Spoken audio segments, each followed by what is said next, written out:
This is the whole by my mouth or the mouth of my servants. It is the same, because when the servants of God speak truth, when these angels of light essentially speak truth, and we are receptive, our minds and our hearts are open, the Spirit will manifest the truthfulness of these things to us. And that is a stronger witness to us than if Christ himself spoke them to us. Now you say, well, how can that be? Well, Christ himself was here.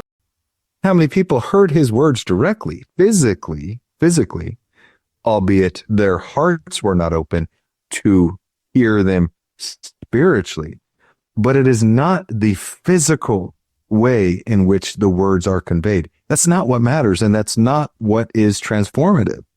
It is the way in which the Spirit communicates those words. And so, yes, there were those who heard the words of Christ, the Savior, physically in the flesh, and because their hearts were open, the Spirit manifested the truthfulness of those words to them. And so they were transformed. They were changed, and they aligned their will to his perfect or accordingly. But same thing applies for his servants when he's not here. The Spirit is what ultimately is what has the power to transform men. This is, what is it? We like to use Elder Bednar and his example, his story that he told that we heard. I can't remember where he was using this, and I think it was maybe a BYU talk or something like that, or talking to some mission presidents or something. But he said, you recall the story where he was talking about how he got up and he was about to deliver his remarks, and he told the people there, I do not want you to write anything that I say, because he could see everybody getting their pen and paper ready to go. And he's like, I don't want you writing any words that I dictate from the pulpit, essentially. But he was saying, I only want you to write what the Spirit conveys to you. And sometimes that's totally different than what the speaker or what the person delivering the message actually is saying.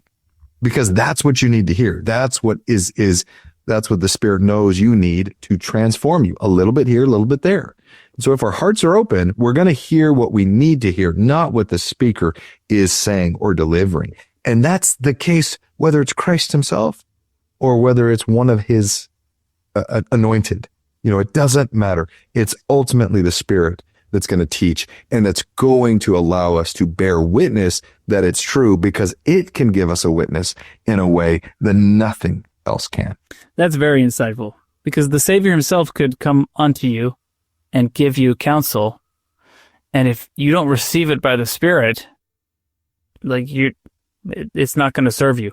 You're not going to follow through with it. It's not going to produce faith sufficient to produce the desired outcome or the spiritual growth or whatever that counsel was given for.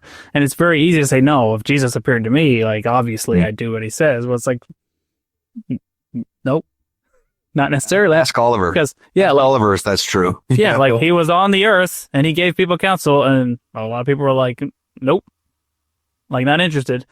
So, I do think it's important. I do think it's important to recognize that could be us. We should not be putting ourselves on a pedestal I would never. No, we have to recognize our own weakness. We have to recognize who we are, where we are, and that we're no better than anybody else, right? We could fall victim to the same pitfalls just as easily if we're not watchful, right? If we're not vigilant. Thank you for watching. If you found this content spiritually enlightening, please like, comment, and subscribe.